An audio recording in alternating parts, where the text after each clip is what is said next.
Okay, I guess, okay. Women Vote New York City Chapter at Home with the League.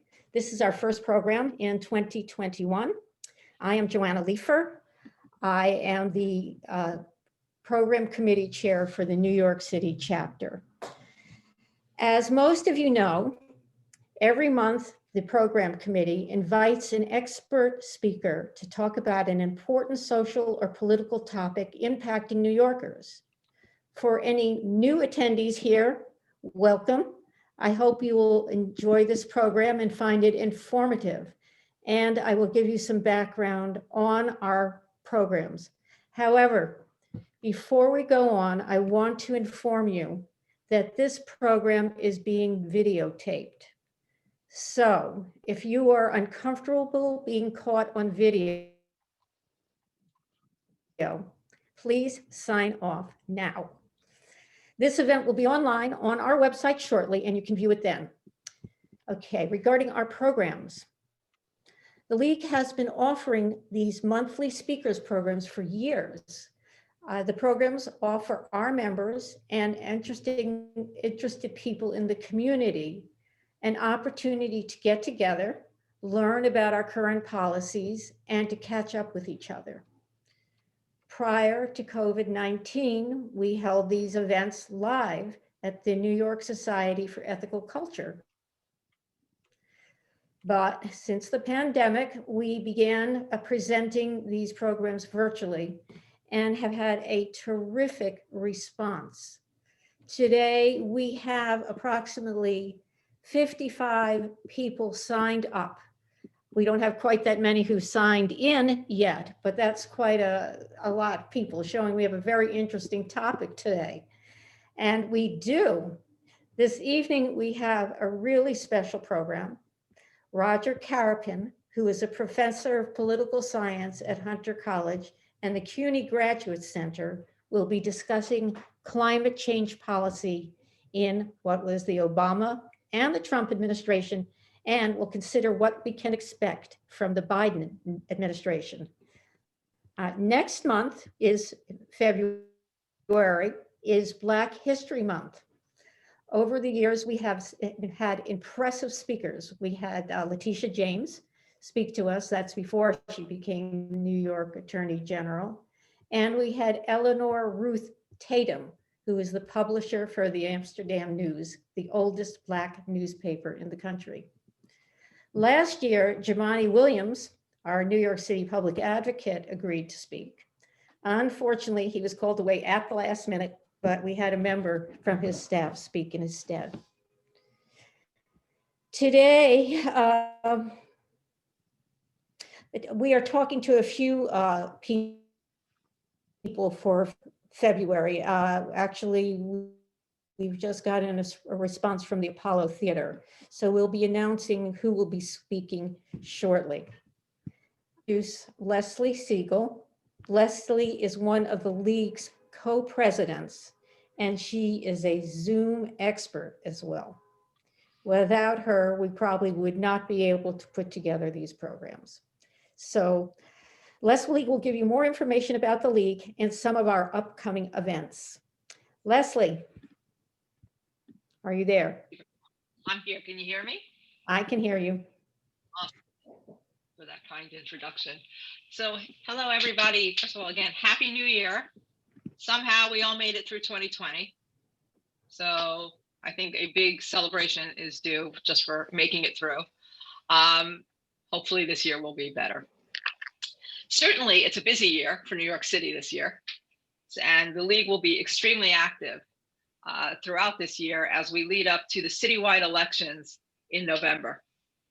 So a couple of things that I think you all know are happening. One, this will be the first election for the primary and the special election in February, where we will be using ranked choice voting, which was voted in 2019.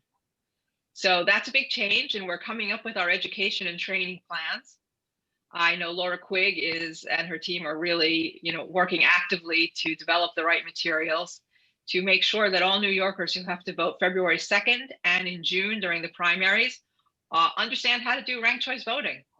So I think this will be a great step forward for us. We are developing our legislative agenda, which we will talk to everybody about. And hold on, somebody else is just joining.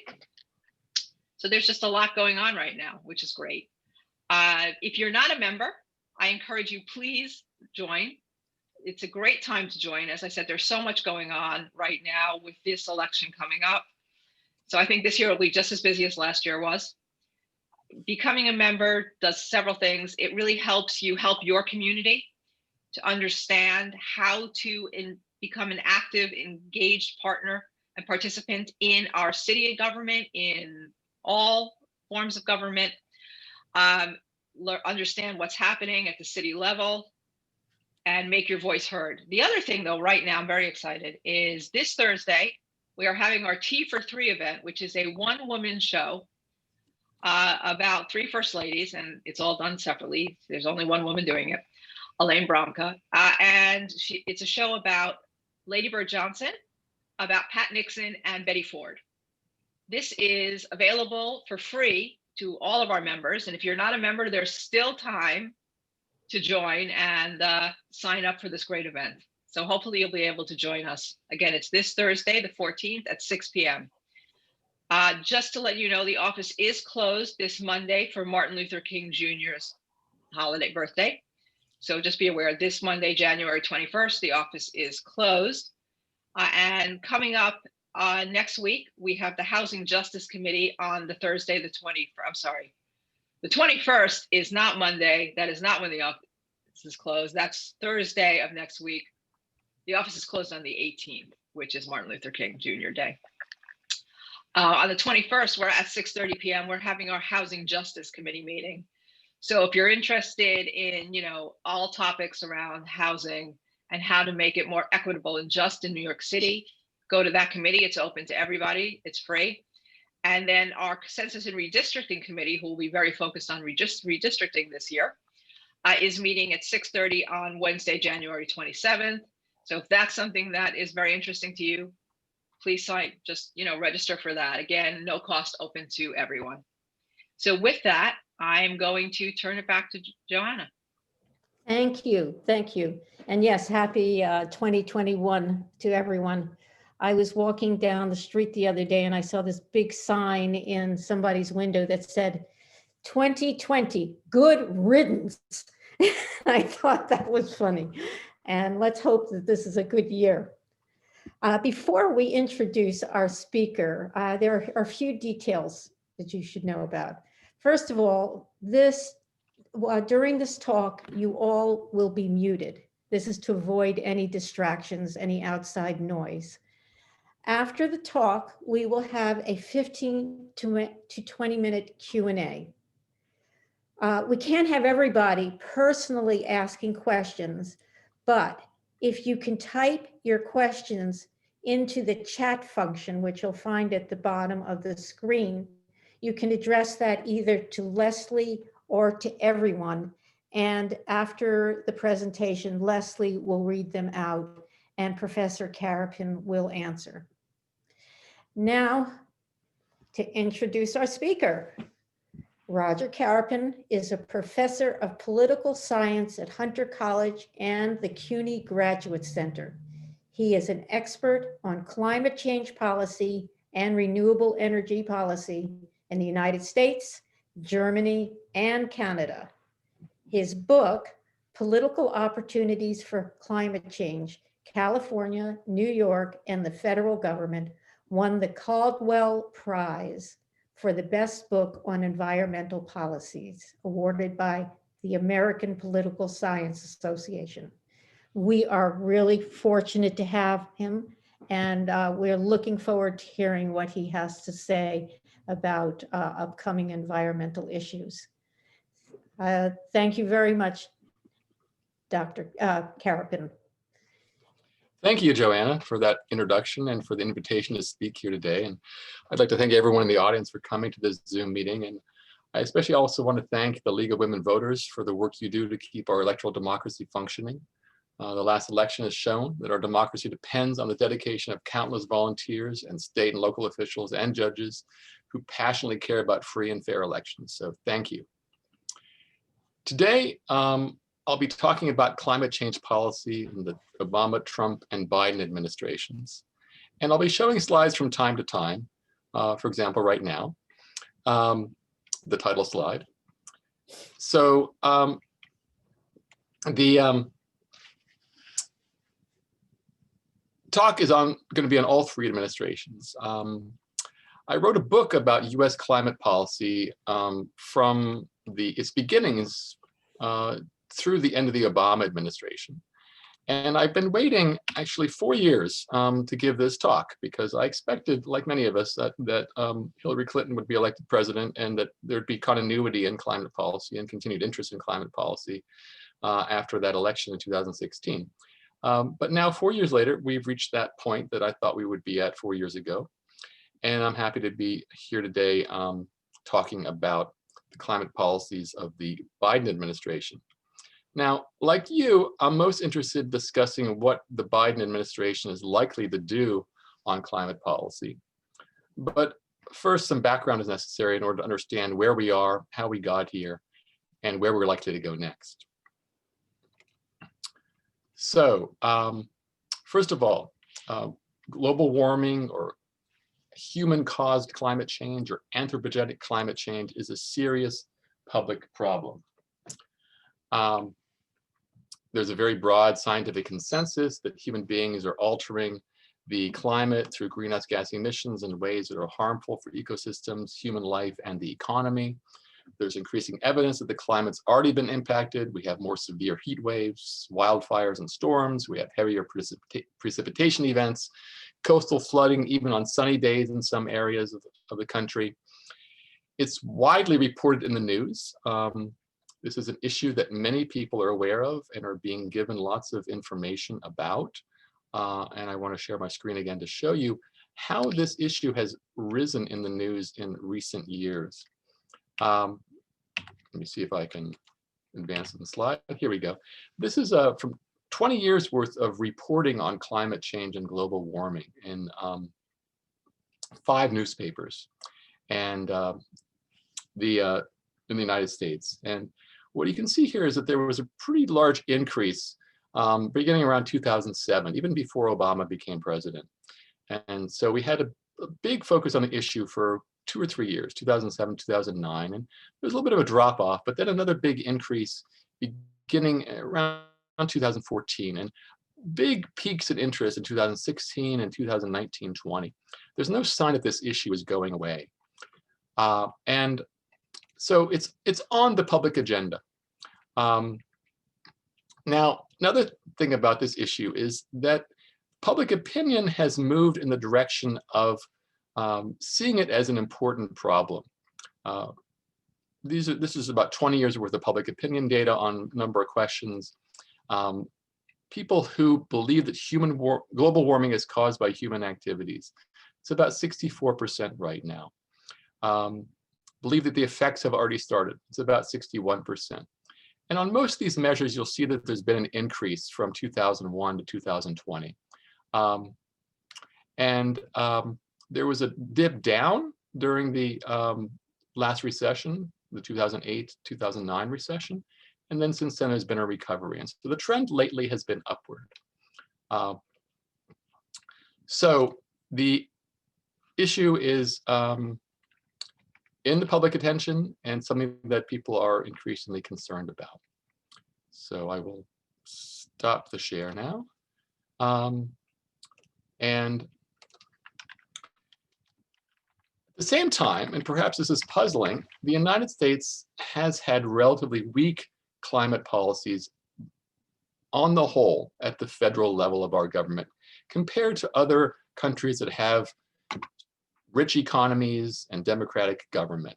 Mostly those are the West European countries. So the United States, in comparison to those, is really a laggard. We have no legally binding targets, no carbon pricing through emissions trading or a carbon tax. We have no renewable energy targets at the national level. The Kyoto Protocol was not ratified by the Senate. Now, our state governments, especially in states that are governed by Democrats or on the East or West Coast, have compensated to some extent, largely through renewable energy and energy efficiency policies, and also through some carbon pricing, some emissions trading in the Northeast and in California. As important as these efforts are, they're not enough to meet the challenge that our planet faces, which is to reduce greenhouse gases across every country, including this one, enough to limit the Earth to 2 degrees of warming. So why do we have weak federal policy? There are some major reasons. One is that we have a strong fossil fuel industry, oil, gas, coal, and it has political clout in Washington. We also have a strong climate science denial movement that's largely funded by the fossil fuel industry as well as by conservative think tanks that has become influential over a large segment of public opinion. In addition, we have a fragmented system of government. It goes back to the founding of the country. With many veto points, it's easy to block climate policy like any policy if one party has a majority in either the House or the Senate or the Electoral College or the courts. Beyond that, we also have rising party polarization. Republicans have shifted towards strong opposition to climate change policy, and we have an increasing tendency for government institutions to be divided between the parties rather than being under the unified control of one party. So to a large extent, these are structural factors. That is, mean they're long-term, they don't change easily, and they're very hard to overcome. And yet sometimes they have been overcome. Under President Obama, there was major change in federal climate change policy. Immediately, the Obama administration and Congress adopted a stimulus measure in February of 2009 that included $85 billion in clean energy and energy efficiency spending. Then, after they tried and failed to get an emissions trading bill passed through Congress, the Waxman-Markey bill, in 2009, 2010, they adopted a regulatory approach on the basis of the Supreme Court's decision in the Massachusetts v. EPA case of 2007, which happened under the Bush administration. So the Obama administration began regulation of greenhouse gas emissions. That's mostly carbon dioxide, but also the other gases that are regulated by the Kyoto Protocol, notably methane and nitrous oxide. But mainly they focused on carbon dioxide and did so in motor vehicles, power plants, and methane and some other sectors. So in motor vehicles, they nationalized California's policy for cars and light trucks and made deals with car makers so that they were targeting a 50% cut in emissions per mile driven from 2011 to 2025. And they also preserved California's right to adopt standards stricter than the federal government's. In power plants, they adopted new rules on new power plants that effectively meant there could be no new coal power plants built unless they included carbon capture and storage technology. They also issued rules on existing power plants through the Clean Power Plan in 2015, but that was blocked by the Supreme Court in early 2016. In terms of methane, they adopted rules to reduce leaks in the oil and gas industry and also in municipal solid waste landfills. And they also looked at energy efficiency standards and adopted 45 new standards for appliances and equipment during the 8 years of the Obama administration. Internationally, there was also a lot of movement. The Obama administration took a strong lead in the Copenhagen Accords in 2009 and in the Paris Agreement in 2015, and ultimately issued a target of 26 to 28% reduction in US emissions from 2005 to 2025. And here again, I want to show you a slide. Here we go, sharing it. And this is just showing carbon dioxide, but the other gases are fairly parallel to carbon dioxide, and carbon dioxide is over 70% of US emissions. So what we see here is that the US hit a peak in emissions around 2007. And partly driven by the economic recession, partly driven by policies adopted in the Obama administration, partly due to other kinds of economic factors like the switch to natural gas, the US has been on a downward trend in its emissions since that peak in 2007. So the target of 17%, which was the Copenhagen target, or of 26%, which is the Paris Agreement target, seemed doable, but it was moderately ambitious. It would require additional policy measures to accelerate the reduction. You can also see here that we have not continued on that trajectory under the Trump administration. So what can we learn from the experiences of the Obama administration? I think there are 5 lessons. And the first is that in the current political environment, many elected officials, most of them Democrats, but not all Democrats, also some Republicans, will make climate policy a priority because climate change is high on the public agenda, climate change impacts are becoming more apparent, and public opinion is fairly supportive of government action. But the second lesson is that since we have highly polarized political parties and we often have divided government, and there are the filibuster rules in the Senate, Congress is unlikely to pass major climate legislation. The Waxman-Markey vote was largely on party lines. Only 8 Republicans voted for it in the House of Representatives. On top of that, traditionally there's a swing against the president's party during the midterm elections. And on top of that, we have close margins for control of the House and the Senate these days. So at best, it seems that even when a Democratic president is elected, that person will have 2 years of unified control after winning the presidency. And during those 2 years, they'll lack a filibuster-proof majority in the Senate. So all of that limits the chances that Congress will pass major legislation. And even Democrats are not unified on climate policy. 44 Democrats in the House voted against Waxman-Markey in 2009. So even if Democrats get unified control, the most conservative Democrats, for example, those from fossil fuel producing states, will dilute or block climate legislation altogether. However, the third lesson is that there is an exception. In an economic crisis, clean energy spending can be included in stimulus bills that Congress will pass because the high priority on economic recovery can overcome Republican and conservative Democrats' resistance to deficit spending. And also because spending money or giving away tax credits is popular with business in comparison to regulating them or adding taxes. The fourth lesson is that the executive branch has much scope for unilateral greenhouse gas regulation because of the Clean Air Act and the Supreme Court's interpretation in Massachusetts versus EPA. Yet, the fifth lesson is that unilateral action is potentially limited by the federal courts, given strong resistance from Republican-governed states and other coal states, as seen in the fate of the Clean Power Plan.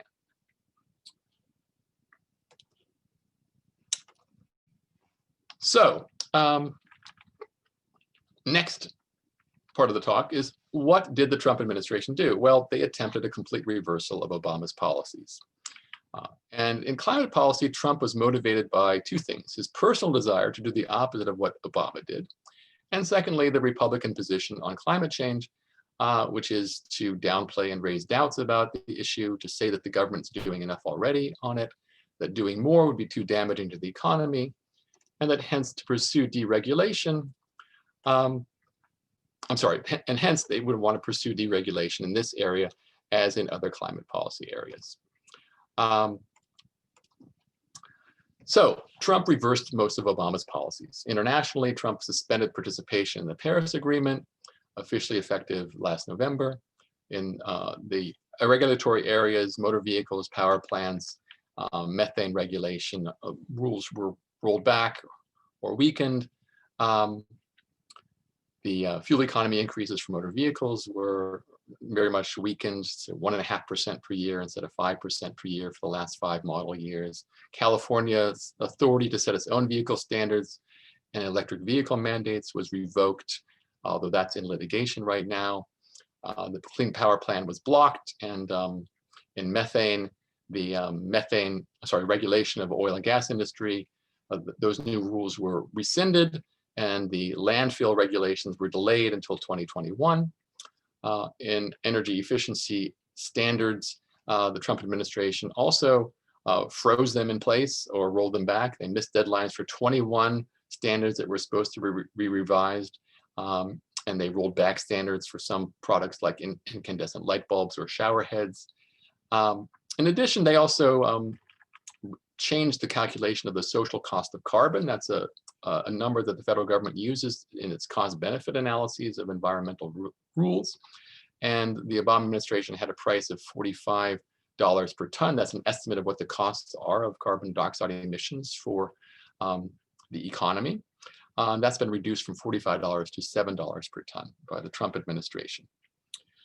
So the Trump administration's rule changes are estimated to add up to about 3% of emissions in the year 2035, about 120 megatons per year on average for the next 15 years.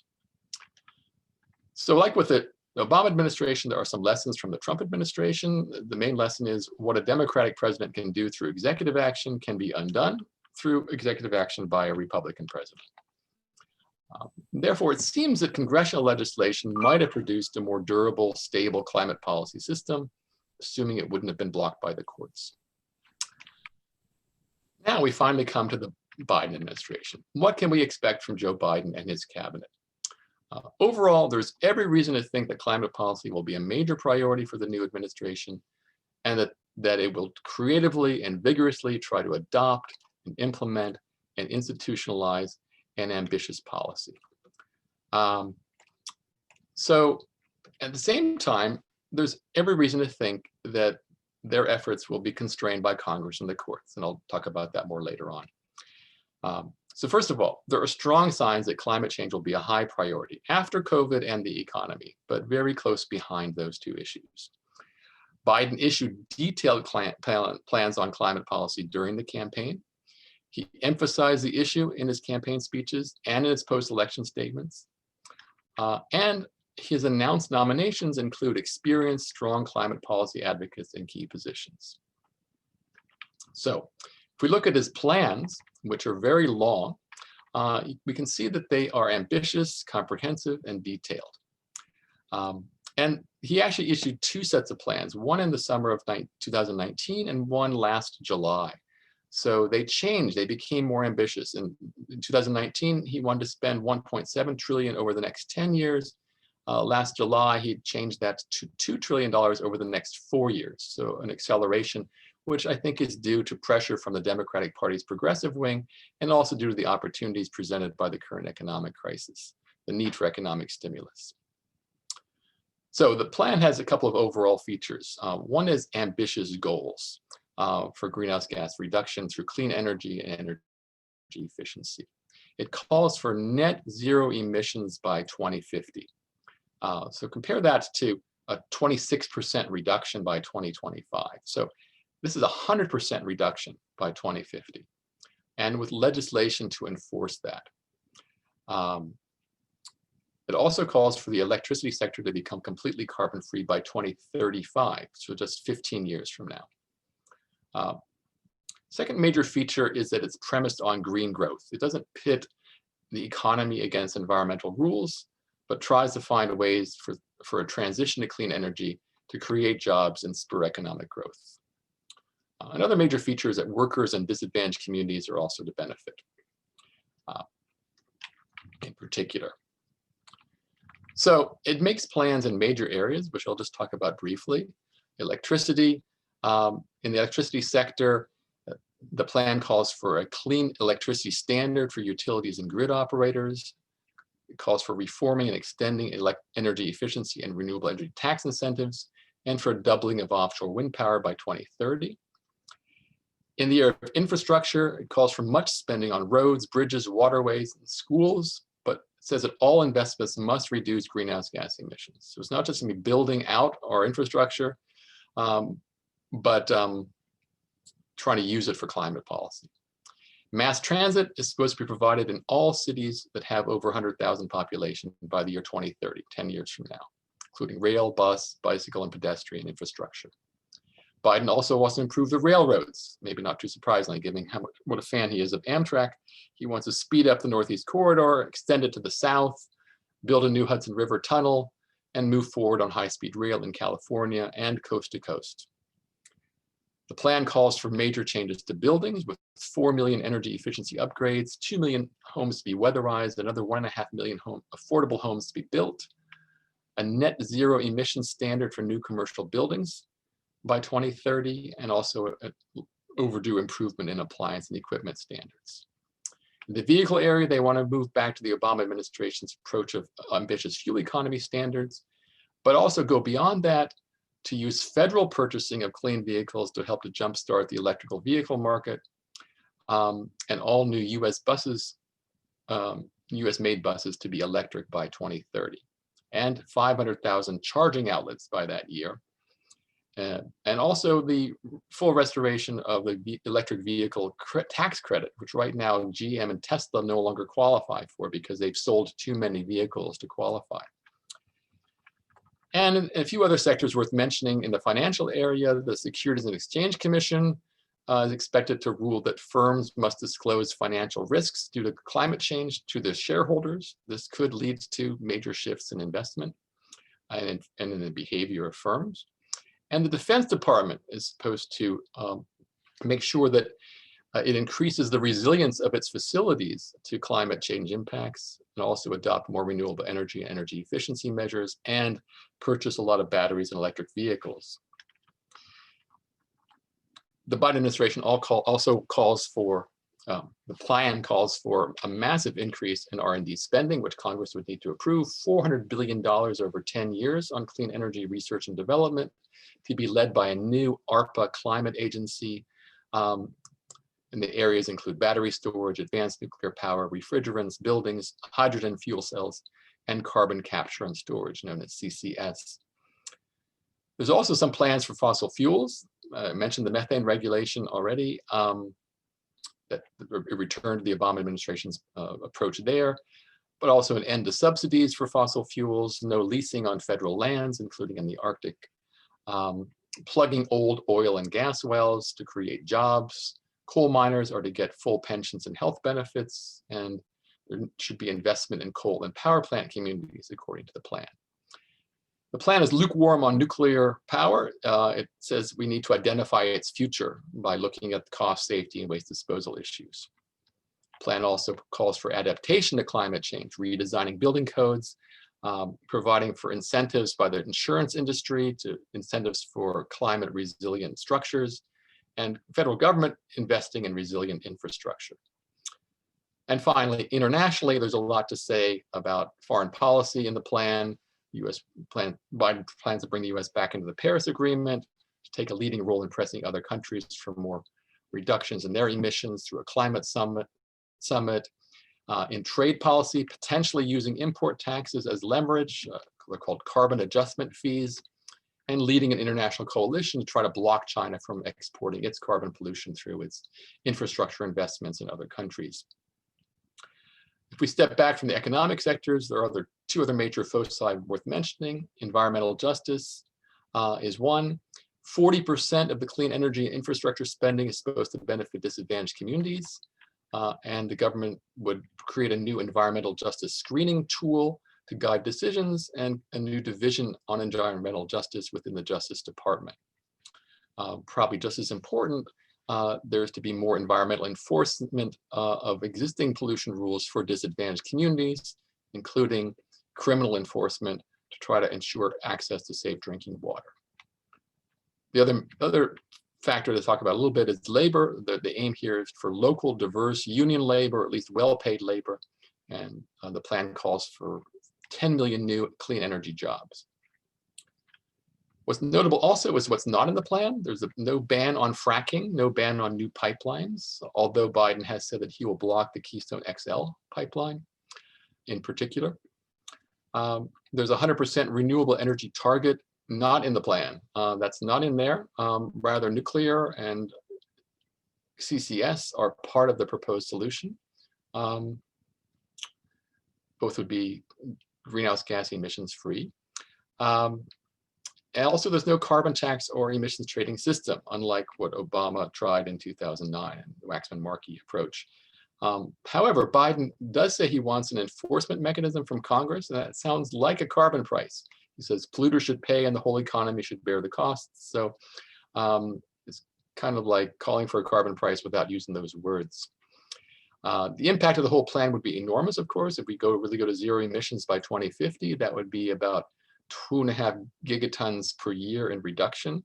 over that period averaged, which is about 20 times the impact of Trump's rollback of the Obama administration's rules. So it is very ambitious. So ambitions are one thing and action is another. What's Biden done since he was elected? Well, first of all, I think that the December 2020 stimulus bill can be seen as the first climate legislation of the Biden administration. Even though Donald Trump signed it, Biden was more active in the negotiations before its passage than Trump was, and it contains some important provisions. So there's an extension of the tax credits for renewable energy in a number of areas. There's also $35 billion over 5 years for research and development on renewable energy, energy storage, grid modernization, advanced nuclear power, and CCS, things that were in the Biden climate plan already. There's also a phase out of HFCs, hydrofluorocarbons, which are substitutes used in refrigerants, substitutes for ozone depleting substances, but HFCs are powerful global warming gases. They're now to be phased out, 85% cut over the next 15 years. And that's completely in line with the Kigali Agreement. It was signed in the Obama administration, but not submitted to the Senate. So the US will now be in compliance with that important international agreement. So that's one thing Biden's done already. And the other thing he's done is he's made his nominees for cabinet level positions. And they also support a strong push for climate policy. Michael Regan is to be the new EPA head. He has experience in the EPA under Clinton and Bush. Also, after then, 8 years at the Environmental Defense Fund. Or maybe it was before then, sorry. Maybe it was after that, I forget when. And he's currently the top regulator in North Carolina. Gina McCarthy is to be the domestic climate leader, or czar, as they say. She was the EPA head under Obama and will try to embed climate policy across all government agencies. John Kerry is to be the international climate czar. He will have a seat on the National Security Council, which is a first for someone working on this policy area. And he could raise the profile of climate change in relation to a variety of international issues. He's strong interest in diplomacy and experience as former Secretary of State. Jennifer Granholm is to be the Energy Secretary, former governor of Michigan. She has ties to the auto industry and could help to make a deal on car emissions. Pete Buttigieg is to be the Transportation Secretary, the mayor of South Bend. He has experience with infrastructure and a lot of interest in that area. Deborah Haaland is to be the Interior Secretary, co-sponsor of the Green New Deal. She'll try to limit oil and gas leasing on federal land. And Brenda Mallory is the will be the new head of the Council of Environmental Quality. She's from the Southern Poverty Law Center and will be pressing for environmental justice considerations. So that's what Biden has done already just in 2 months, and he's not even president. So what's he likely to do, though, after he takes office? Well, he's going to pursue multiple strategies, I think. First, there are many things he can do through executive actions without congressional approval. In many areas, executive orders can be issued starting on day one, although to be durable, regulations will need to go through a years-long rulemaking process in the agencies. They can undo some of Trump's rollback of regulations immediately by intervening in ongoing litigation. They can also adopt new regulations on vehicles, methane, appliances, infrastructure, offshore wind permitting, business disclosures of on climate risks. In federal purchasing, they can do a lot. Electric vehicles, batteries, energy efficient government buildings, especially the Department of Defense, which has a $700 billion budget, is responsible for 3/4 of federal government's energy use, which adds up to 1% of US CO2 emissions are from the Defense Department. They can also, without congressional approval, repurpose existing money, transportation grants and loans, and clean energy loans that the Department of Energy controls. And finally, most of the foreign policy measures that Biden is planning to do, he can do them without congressional authorization. But other things would require congressional approval. Therefore, I think that Biden will pursue several strategies with Congress. One is to include items in larger bills, much broader bills, economic stimulus, infrastructure bills, the annual budget. Another strategy, I think, will be to include concessions to moderate Democrats and some Republicans on by putting in provisions that benefit nuclear power and carbon capture and storage, which is something, carbon capture and storage is something that the coal industry likes because it opens the possibility of keeping coal plants running if CCS can become affordable enough in the future. Congress is going to resist in some areas more than in others. There's bipartisan support clearly possible for some things like reforming the building codes or investing in clean energy research. Bipartisan support is possible, but less certain for increasing incentives for clean energy adoption because that costs a good bit of money. They might aim for $100 or $150 billion this time. Clean energy standard, which would require utilities and grid operators to increase their share of clean energy over time, might work. It might get through Congress if it includes, especially if it includes nuclear power and hydropower and maybe some concessions to CCS too. In other areas, strong Republican and conservative Democratic resistance can be expected, mandatory targets and enforcement mechanisms, ending fossil fuel subsidies. So an interesting question is how all this is supposed to be paid for. In the plan, Biden calls for increases in the corporate tax rate, increases in the personal income tax rates for those earning more than $400,000 a year, and also deficit spending for economic stimulus. So given the tight margins that the Democrats have in Congress, stimulus spending is the approach that's most likely to succeed. It's an open question whether, I think it's an open question whether those other tax increases are likely to happen. However, there will be constraints that will limit what Biden can do and even what he'll try to do. First major constraint is a crowded agenda. The pandemic and the economic recovery will take priority for the administration's attention and for the use of its political capital. Solving these two problems will not be easy, and they might not be solved as fast as we hope they will be. Also, other issues may come up. One can only speculate, but maybe there will be more Black Lives Matter protests, foreign policy crises concerning Russia, China, or Iran. Right now, we're dealing with suddenly Trump impeachment is back on the agenda, and we don't know when that's going to leave the agenda. Moreover, whenever we think about the political agenda, we need to realize that climate change is never a top issue for voters. And I want to show you a slide now about voter priorities.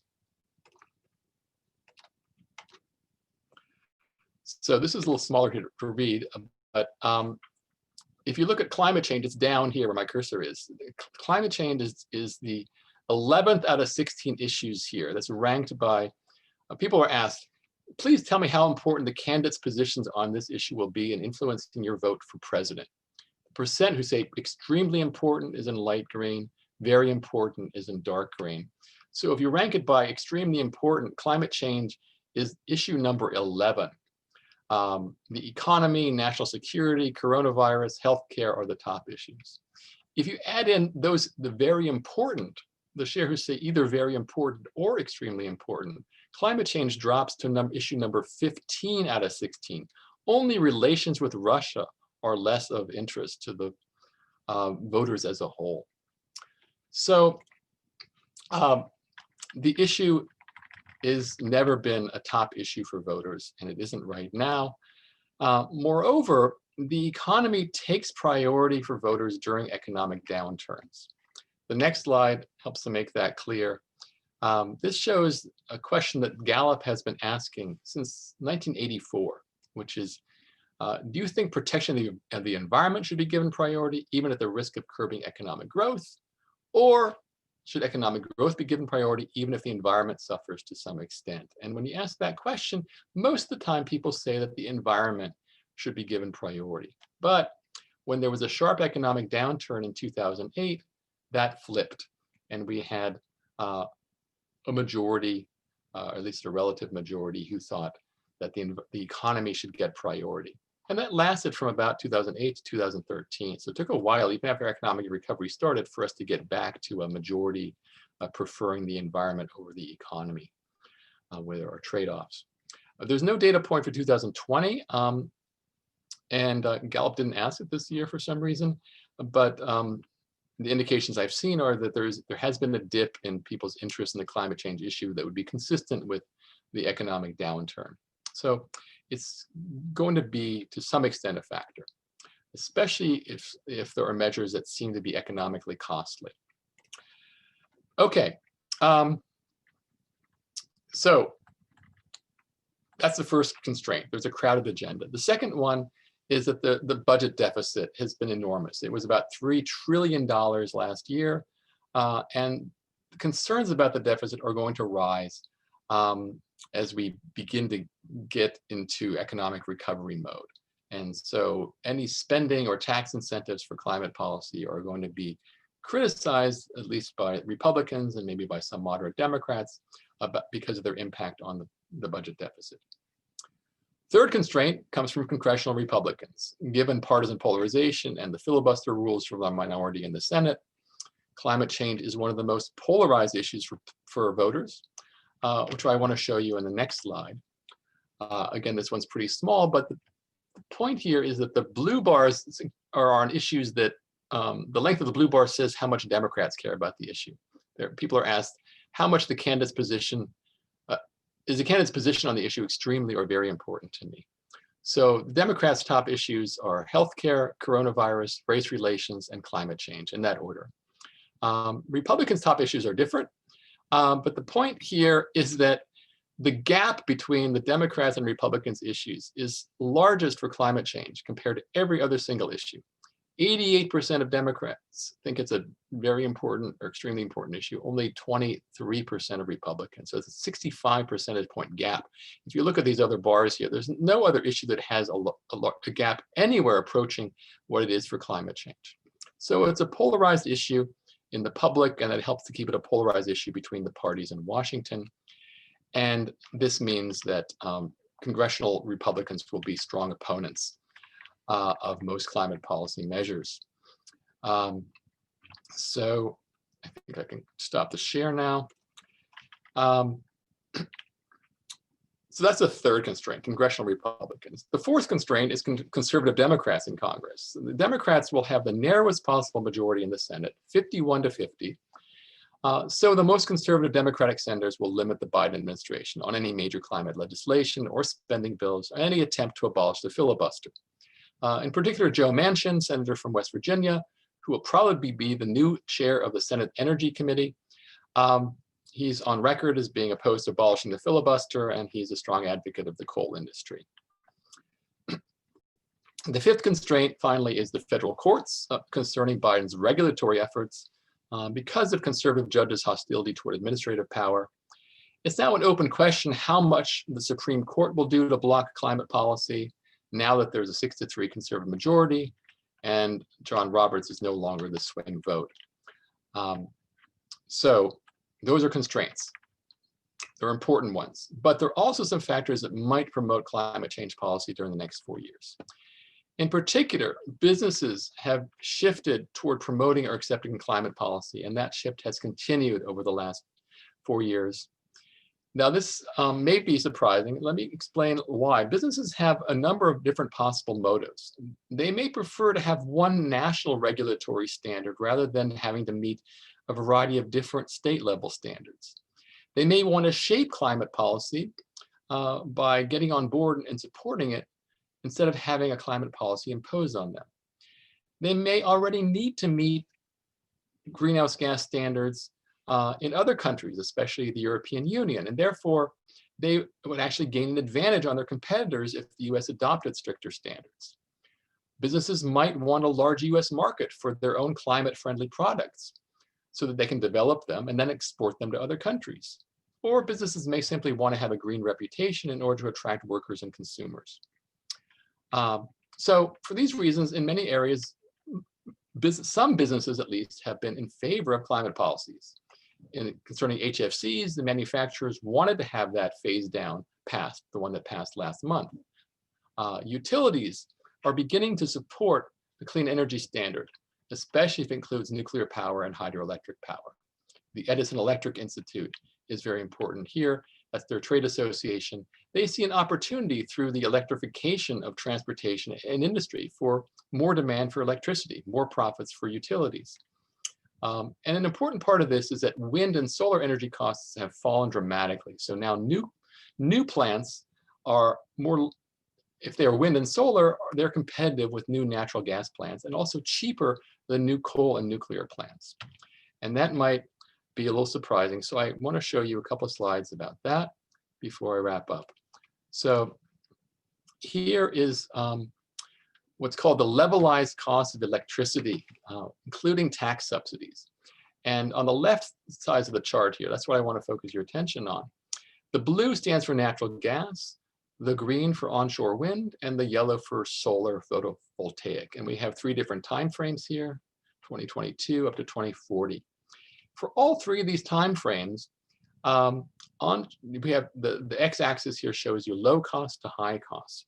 So for all 3 of these time frames, what you see is that onshore wind and solar PV is at least as inexpensive as natural gas. Sometimes it's even cheaper, but it's not more expensive.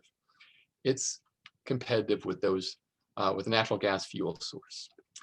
And natural gas is the least expensive fossil fuel. Natural gas is less expensive than coal or nuclear.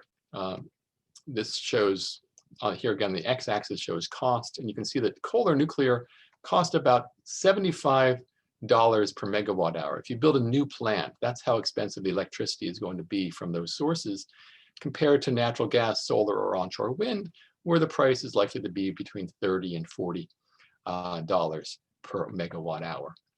So the end of share. The importance of this is really that the economy is already making the transition away from fossil fuels, at least in the electricity sector. This makes it easier for the utilities to support climate policy than they were in the past. In other areas too, we see the businesses getting on board. Natural gas regulations there. Exxon, Shell, and BP oppose the Trump administration's rollback of methane regulations because they want to argue that natural gas is a clean fuel. They don't like this focus on the methane emissions from their sector. In the car industry, Tesla has grown enormously. GM has moved sharply toward electric vehicles. Just after the election, they announced a big push toward electric vehicles. Donald Trump actually split the industry concerning the fuel economy standards. Some companies, including GM, supported the rollback of standards, but others made a deal with California to maintain a trajectory toward more efficient vehicles. And most recently, GM pulled out of the lawsuit against California standards, again, after the election in late November. More broadly, corporations give broad support to climate policy. 170 multinational corporations have carbon neutrality pledges. One more positive sign here before I conclude, which is that there's been a slight depolarization on the issue in Congress. There's a Climate Solutions Caucus in the House since 2016. It has 65 members now. There's one in the Senate since 2019. It has 14 members. Biden is likely to take a centrist approach to climate change policy, and he's skilled and experienced in congressional deal making. And finally, these events in January, the Georgia Senate election results, the storming of the Capitol, might help to shift some Republicans away from loyalty to Trump. Climate events might also play a role in the next 4 years. If there's major damage or loss of life due to wildfires, hurricanes, or drought. And international events are likely to put some attention on the issue. In particular, if China increases its commitments, that would put some pressure on the United States to make its own Paris commitments more credible. So, in conclusion, Biden has an ambitious climate policy plan. He has a commitment to getting it adopted. He does face a crowded agenda and constraints from Congress and the courts, but he also can accomplish a great deal through executive actions by his cabinet members and EPA head. Public opinion and business have been shifting toward more support for climate policy because of observations that people have made about climate impacts and also international developments. These shifts may help to depolarize the issue in Congress. If there is congressional deal making on the issue, that would help to contribute to political depolarization. And that might make farther reaching climate policies possible, like carbon pricing, in future years. Thank you. I'll be happy to take your questions now. Great, thank you so much, Professor Carapan. So we do have some questions in the chat, and we're going to give about 15 or 20 minutes to questions, as Joanna said. So if you haven't already put a question in the chat, go ahead. But let's start off with, can you explain a little bit more? How does carbon pricing work? Do you think it's effective, and which countries are already using it? Okay, those are three questions. Let me, carbon pricing works by essentially requiring those who use a fuel that emits greenhouse gases or some other activity, usually it's carbon dioxide, usually it's fossil fuel that's being burned, to pay a fee for every kiloton or megaton of carbon dioxide that is emitted. And this can be assessed on upstream on the big emitters, can be also be done downstream on ordinary consumers. Generally, costs get passed down. So if you have a carbon price and it affects gasoline consumption, then there's going to be an increase in the price of gasoline. There'll be an increase in the price of home heating fuels. There'll also be an increase in costs for industry. So that was the first question, was how it works. It can be done in two different ways: carbon taxes or emissions trading. The second question was, does it work?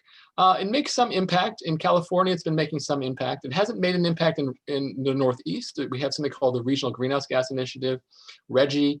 It didn't work there because the cap on, it was through emissions trading, and the cap on emissions was set too high. And also natural gas displaced coal to such an extent that emissions dropped more than was expected in the Northeast. So it didn't have an impact in the Northeast, but they've tightened the standards recently, and they may be having some impact now. It's not the primary instrument in California or in the Northeast or in the European Union. There are many other policies that have a bigger impact, but it operates as an additional measure that's meant to be a backstop, meant to be a guarantee that certain emissions reductions for the whole economy are met. And that's the way it's used in California. So I think I answered all three of those questions.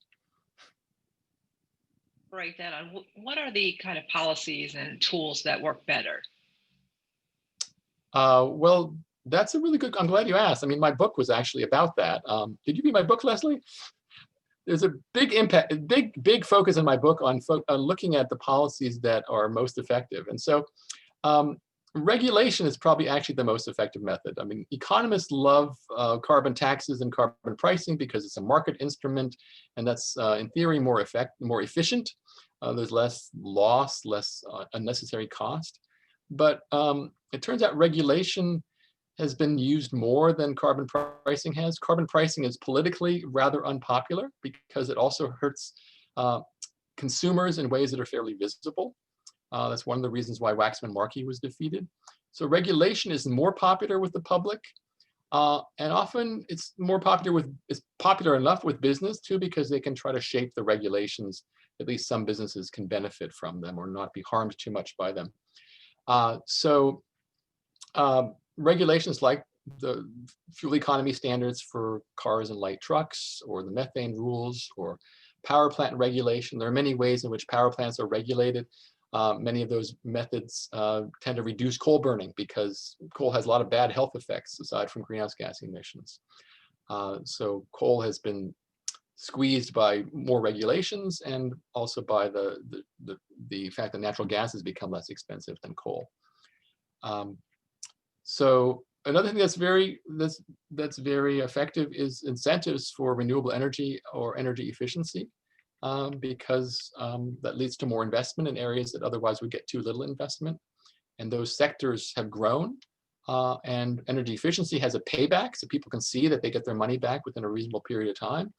Renewable energy is a sector that's growing, and it becomes a lobby for its own expansion. So that's been an effective policy. Also, the research and development money is very effective long-term because it helps to reduce costs dramatically in some cases. I'm sorry, we'll get back to the chat questions in a minute, but I actually would like to follow up with one last thing.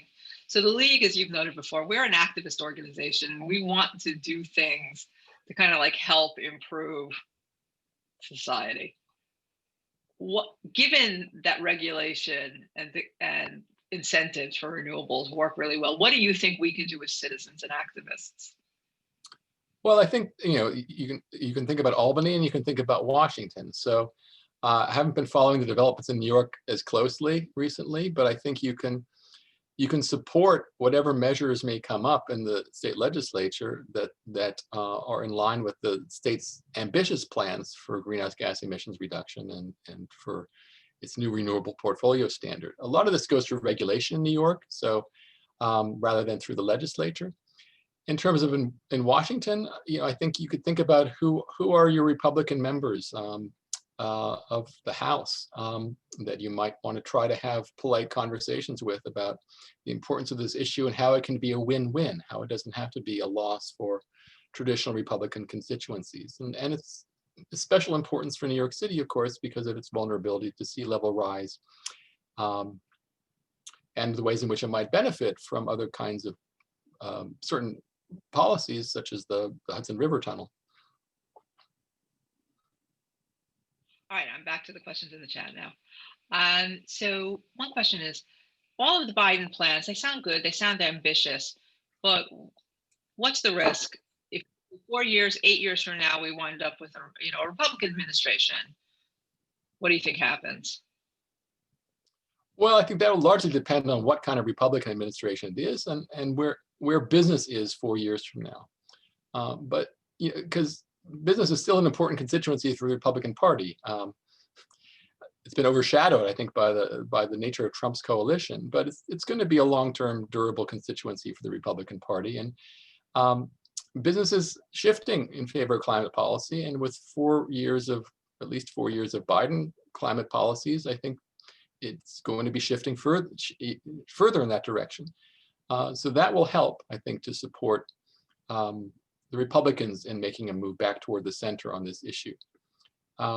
It could be that messaging will be important here. It could be that not using climate change, global warming language, but talking about clean energy or energy innovation or things like that might help to bring the Republicans back toward the middle. But there is no guarantee. Elections matter. Certainly, there's going to be stronger climate policy with the Democratic administration than with the Republican administration. And certainly the balance of power in Congress will also matter, although it will matter less than the occupant of the White House. Congress a bit more. Does that mean that you think whether we have the filibuster or not, right? Let's say a narrowly controlled Senate by the Democrats is able to do away with the filibuster. Do you think that makes it more or less likely that we would get, climate change legislation that the Biden administration is proposing passed? Well, that would make it much more likely, of course, but I also think that's not going to happen. I mean, Manchin has already said he's against it. The fact that he said he's against it means that others don't have to say they're against it. So I expect that there's just too much individual. There's a party interest in keeping the filibuster, which is what happens when that party is in the minority. And then there's an individual interest too, because the filibuster helps give individual senators more leverage against their party leadership. So I think that you won't see the filibuster abolished for major legislation. Maybe they'll nibble away at it. Maybe they'll try. For certain types of policy, they might try to carve out areas to get rid of the filibuster. But I think that's less likely than the use of the reconciliation procedure, which they can do once a year on taxing and spending legislation. So I think that might absorb a little bit of a safety valve to keep the filibuster from being abolished. Let's talk a little bit about younger people then, right? The ones who are more likely to be ultimately influenced or impacted by climate change in the course of their lifetimes. So Greta Thunberg had galvanized young people, at least for a period of time, to take the change more seriously. Is there evidence that younger people, actually, if you look at the kind of voter split down, that younger voters are more interested in this issue than older voters, or does that party breakdown still hold regardless of the age demographic? Oh, no, age definitely matters. So I haven't really seen age by party, but you can see by the age over time, we know that, I mean, the fact is that young people are also strongly leaning to the Democrats these days. So they have since about 2008. So it's about a 2-to-1 split, and the climate policy preferences there are in line with that. So I don't know whether their partisanship is driving their climate policy positions or the other way around, but young people are definitely much more interested in the issue. They have a clear preference for what they want to have done, but they also vote in much smaller proportions than do older people. So an interesting question will be whether they retain their strong interest in climate change as they become 35 and 45-year-old voters who vote in larger numbers. The last question we have in the chat then is, how high on the congressional agenda for Democrats is climate policy? You know, do you have a sense of what extent they're willing to kind of push it, call in favors, push the policy at the expense of other priorities? No, I don't, not independently of what I know about Biden's own priority. And I think that they will be looking to him for leadership to some extent, and they will have their own priorities to some extent. And I think they will try to coordinate and not have too much friction, but they will have their frictions. And, you know, they've got a very full plate. So, you know, I think there's a lot of uncertainty. And I think right now, even if you were on the inside, if you were one of the senior Democratic members of Congress right now, you wouldn't really be able to answer that question. I think the answer is we're going to have a lot of conversations about that and figure out what our priorities are. I think that's it, correct? There are no more questions. I think this was so enlightening. Thank you so much. I think this has given us a much broader understanding of the challenges, what the possibilities will be with this administration. Let's hope we can be optimistic and that Biden doesn't get distracted by too many other things, because this really does sound like a very positive time in our history. So I think this is great what you've told us, and we really appreciate you coming and telling us about this. Is there any other person that has anything particular to say? If not, thank you so much. Oh, one other issue, if you suddenly think of something that would be useful for the league to get involved in, like Leslie said before, we're all very politically, socially minded. And if there's any way we can work towards a better environment, we'd be happy to know about that. So thank you, Joanna, and thank you all. May I ask a question? Leslie, this is recorded. Is it, how does one get the recording? You're on mute, Leslie. Oh. Yeah, great question. We're going to put it up on our YouTube channel. So you can go onto YouTube and look at LWV NYC, but we're also going to put it on our website under events where it says watch past events. Okay, I wanted to send it to my family. Thank you. Thank you, Leslie. Thank you, Joanna. Thank you all for coming. My pleasure. Bye-bye now. Thank you. Okay, take care.